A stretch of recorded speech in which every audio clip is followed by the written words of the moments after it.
vous êtes sur Radio Saint-Chaîne, la radio qui laisse la parole à celles et ceux qui ne l'ont pas. Voilà, nous nous trouvons pour le Vincianisme 18 en compagnie de Jean-Luc Ardite à Homme Orchestre, comme j'ai déjà dit. Nous sommes donc ce Vincianisme 18, on l'appelle aussi la tisane philo. Et puis c'est en fait, c'est un peu prétentieux de dire ça, mais tisane, ça va bien parce que ça fait du bien. Alors, cette fois, je vais vous présenter le Tao Te Ching, qui est écrit par le sage taoïste Lao Tzu, environ il y a 25 siècles, car plusieurs variantes anciennes de ce texte existent. Mais en gros, c'est ça. Donc, ce qui est intéressant, c'est de voir la modernité de ce texte. Et puis, c'est un texte de sagesse, mais selon les anciennes modes, la sagesse était une manière de vivre dans la paix, dans l'harmonie, enfin des choses de ce genre. Donc, dans ce texte, que je trouve que le féminin prédomine. En fait, le Tao est la mère du monde, le principe qui engendre tout ce qui existe, la force fondamentale qui coule en toute chose de l'univers. C'est l'essence même de la réalité et par nature ineffable et indescriptible. Il est représenté par le Tajitu, symbole représentant l'unité au-delà de la dualité yin-yang. John MacDonald, l'auteur de la traduction anglaise que j'ai choisi de vous lire, a consulté nombre de variantes de textes pour tenter de trouver un consensus et arriver à une traduction qui puisse faire référence.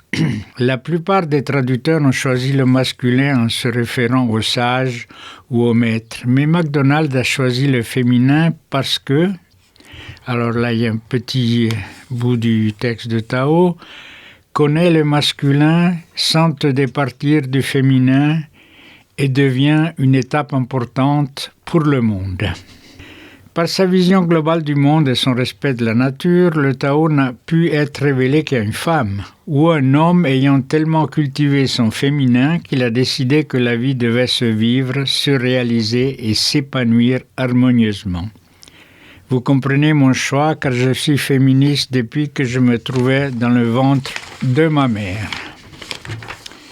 Ma mère a équilibré l'éducation de ses enfants, garçons et filles, aux tâches ménagères avec des habitudes plus générales, égalitaires. Je lui rends hommage ici même. Je vous lirai mon choix de préceptes de Lao Tzu, et vous le constaterez vous-même, cette présence féminine de la mère du monde. Aujourd'hui, je dirais les sœurs du monde, toutes les femmes, toutes les sages. Vous en conviendrez, c'est étonnant, mais je dois vous avertir que c'est mon interprétation qui le féminise à ce point. Mais tout de même, une fois qu'on a trouvé la mère, on commence à savoir ce que devraient être ses enfants. Quand on sait qu'on est l'enfant de la mère, on commence à intégrer en soi ses qualités. Ou encore, le Tao n'agit jamais avec force, et la sage, pareillement, bannit l'usage de la violence.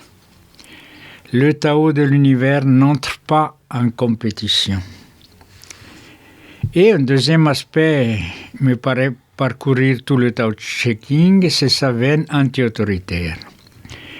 Par exemple, gouverner un grand pays, c'est comme frire un petit poisson. Trop le remuer gâche sa chair.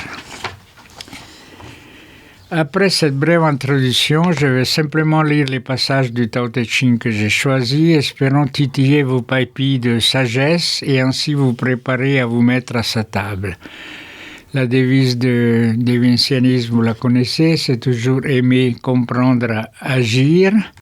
Alors maintenant, je vais lire le premier passage, précepte, ou je ne sais pas comment on peut l'expliquer, texte de sagesse. Je vais le lire 2 fois comme j'ai annoncé pour qu'on s'imprègne et après on continue avec la musique qui fait partie intégrante de la création de cette émission. Le Tao qu'on peut décrire n'est pas le Tao éternel. Le nom qu'on peut prononcer n'est pas le nom éternel. Sans nom, il est la limite entre le ciel et la terre. Avec un nom, il est la mère de la création. Affranchi du désir, on peut voir le mystère caché. Avec du désir, on ne peut voir que ce qui est manifestement réel. Pourtant, mystère et réalité émergent de la même source qu'on appelle obscurité. L'obscurité née de l'obscurité, voilà le commencement de toute compréhension.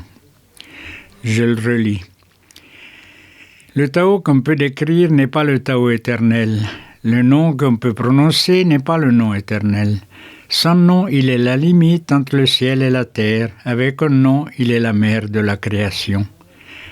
Affranchi du désir, on peut voir le mystère caché. Avec du désir, on ne peut voir que ce qui est manifestement réel. Pourtant, mystère et réalité émergent de la même source, qu'on appelle obscurité. L'obscurité naît de l'obscurité. Voilà le commencement de toute compréhension. J'ai un peu oublié de vous dire qu'il y a 81 préceptes dans le Tao Te Ching. Donc là, je vais lire le numéro 2. Quand on voit les choses comme étant belles, on crée de la laideur. Quand on voit les choses comme étant bonnes, on crée le mal. L'être et le non-être s'engendrent l'un et l'autre. Le difficile et le facile se complètent l'un à l'autre. Le long et le court se définissent l'un l'autre. Le haut et le bas s'opposent l'un à l'autre. L'avant et l'arrière se suivent l'un et l'autre. Ainsi, la sage peut agir sans rien faire et enseigner sans prononcer un mot.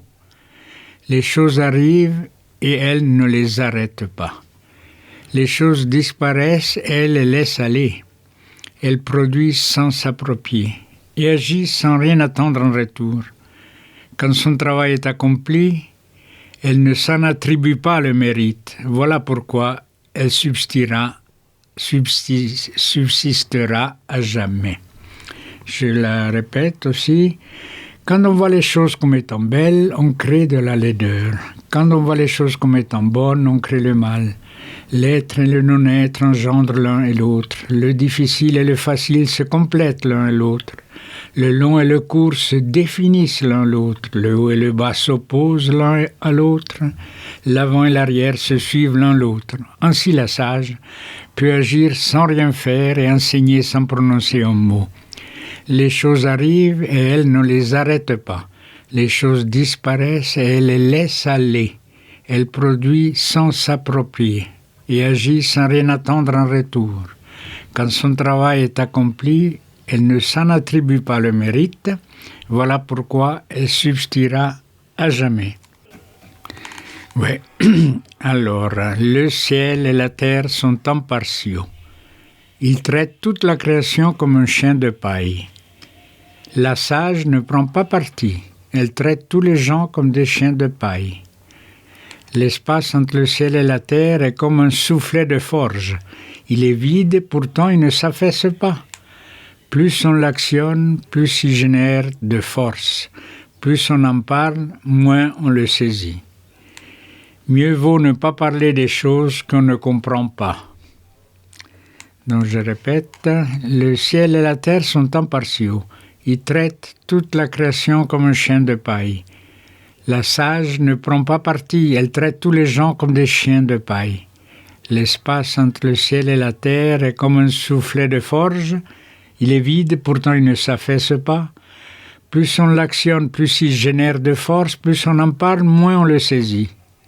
Mieux vaut ne pas parler des choses qu'on ne comprend pas.